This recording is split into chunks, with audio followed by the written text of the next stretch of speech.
Hello, I am Ravi, and I will be explain our project architecture and the different things about our project. So let's start. So we are using MySQL as a database on our project. To run MySQL server. We are using XAMPP. So for that, you can see that from here I can start. Before running the application, we have to start MySQL database from here, as I saw. So we have used IntelliJ IDE to develop the application APIs using Spring Boot framework.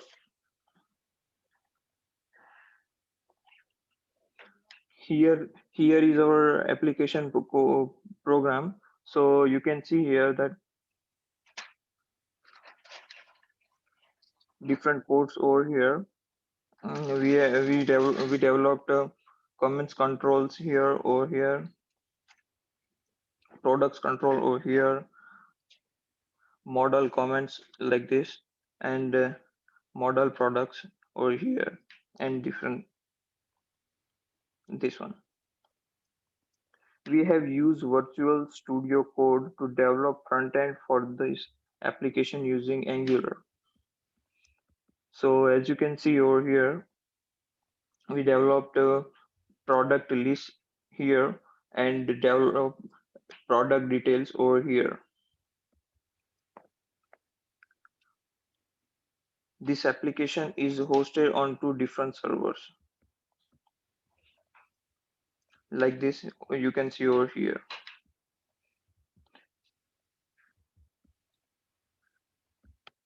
The application architecture is Angular UI application communicate with the API and API communicate with the MySQL database to push the data.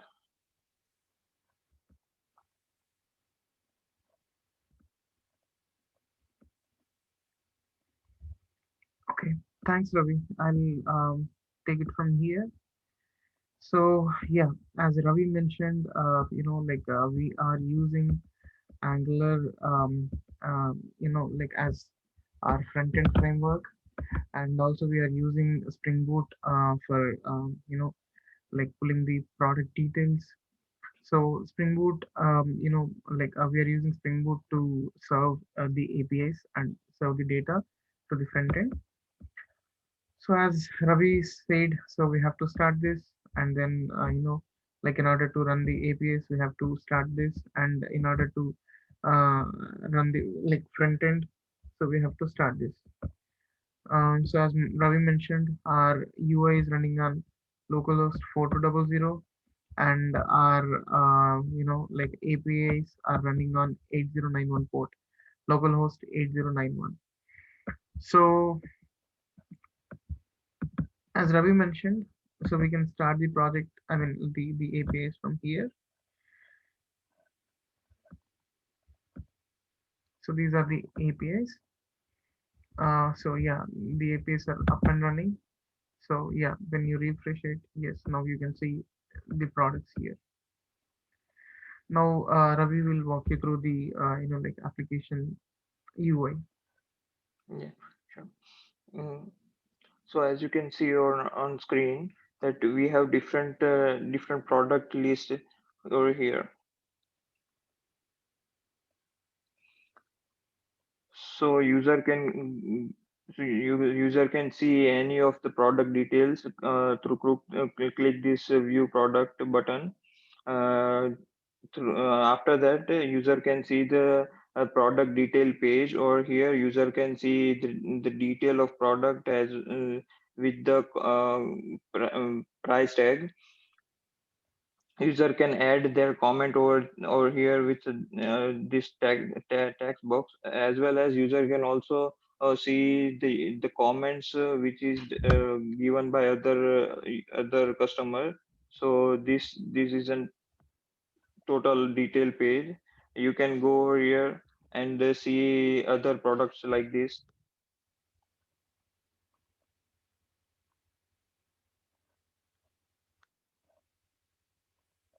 Yeah, Satish. Yeah, You can, next thing my friend Satish will explain you. thanks, Ravi. So yeah, as Ravi mentioned, this applications architecture is something like, so whenever, yeah, you click on a product here, you can see the request is going to an API called, like localhost 8091 slash product slash 5. So this is the API. If you look at this application, this is running on localhost 4200 port. So the reason for like separating the UI and the APIs is today, like as we have thought of only web, so we have developed this. Suppose in future, if the customer wants to have a mobile application, then like this separation will help them to like access these APIs and implement the mobile like mobile application easily, whether it can be like Windows application or Android application or iOS application. So simply they will access these APIs to get the products details, or like all the other details about the products. So as Ravi mentioned before, the application architecture is something like, so Angular application communicates with the APIs, and API goes to the database to pull the data, and then it gives that data back to the like front end. And on front end, by using Angular framework, we are like showing the content something like this. As Ravi mentioned before, so this is the like Angular component that we are using to display product details page. And in order to show the products, we are using products list component uh, code from Angular to display this content. So yes, and also as Ravi said, we can add the comments here. Something like, this is an awesome product, and click on add comment. You can see this. Suppose if the user wants to delete the comment, then user also can delete the comment. Okay, so this is how we can add and remove the comments. And now I would like to like go through the code in detail, like how this is working from the beginning. So here we have like app component, so where the uh, website's master layout is loaded from. So here we are using app header component, which is here. So this is the app header component. So from here, this header thing is being loaded. And here we are using router outlet, where these page components are loaded. Okay.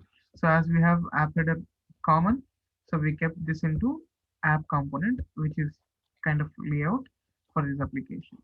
And here the page components are going to load.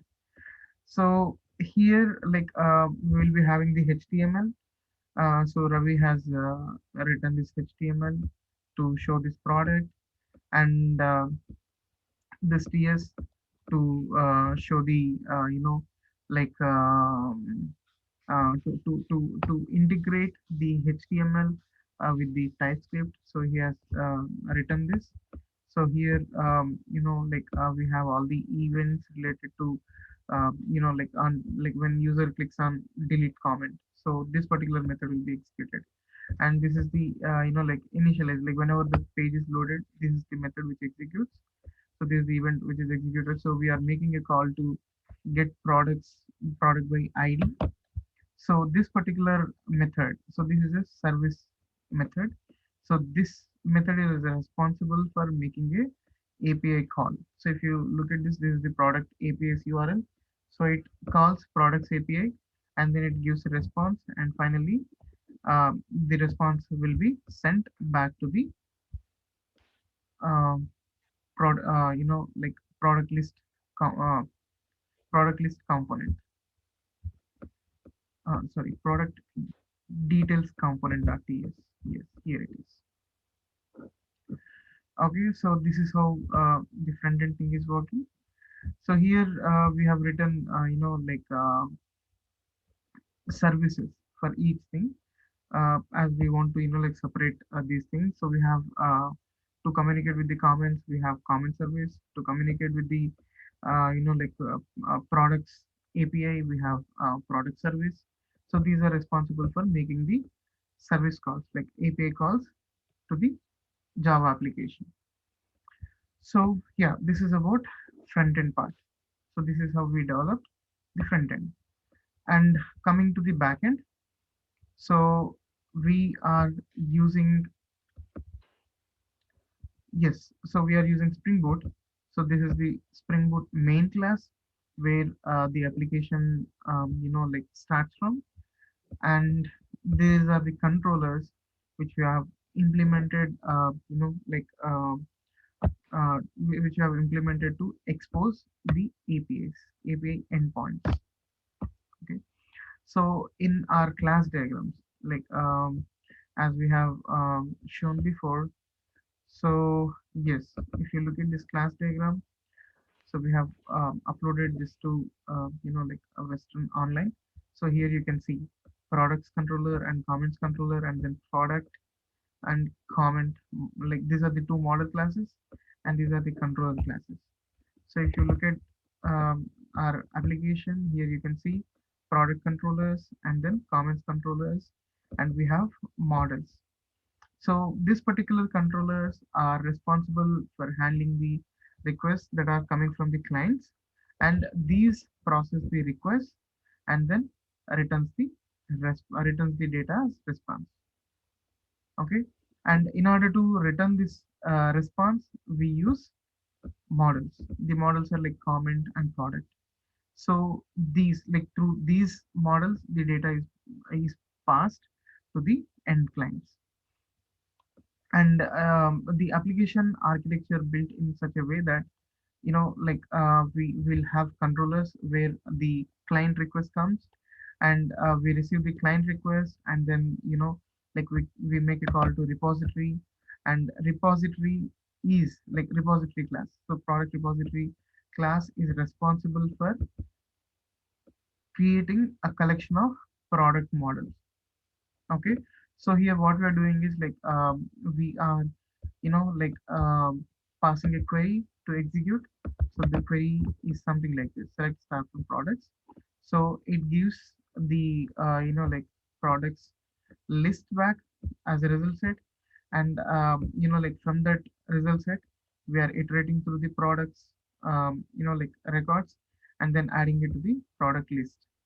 So list of products, and then finally we return that products list, and this particular products list comes back to the like products controller, and the list of products are returned as a response to the client. So this is about like handling products control, I mean products, like list of products. So this API is being used to like pull this data that we see on homepage. So if you look at this, I can show you like how these network calls are being made. So you can see here this application, like front end is running on 4200 on separate server, and see this is the API call that we made to get this data. And if you look at this on preview, you can see like the JSON. So we are sending the JSON back to the client, so that like Angular is like related to TypeScript, and TypeScript is related to JavaScript. So like it can easily understand the JSON. So we are passing JSON back as a response from the API. So if you look at this, so we get the products, like list, something like this, and each product data will be here, and this particular data is shown on this page. And like when the user clicks on view product, it makes a service call to the product slash one API. So this is the one. So product slash one. So it comes here, and like this particular ID comes to this parameter, and this parameter is being passed to this repository layer, where we again have the query, and we have a placeholder in this query, something like 0. So we replace that value uh, with the like product ID, and then like it forms a query, and this particular query is executed, and then finally it gives the result set. As we know, it is gonna return only one product, because like product ID is unique. So we are creating a product object and returning the product object back.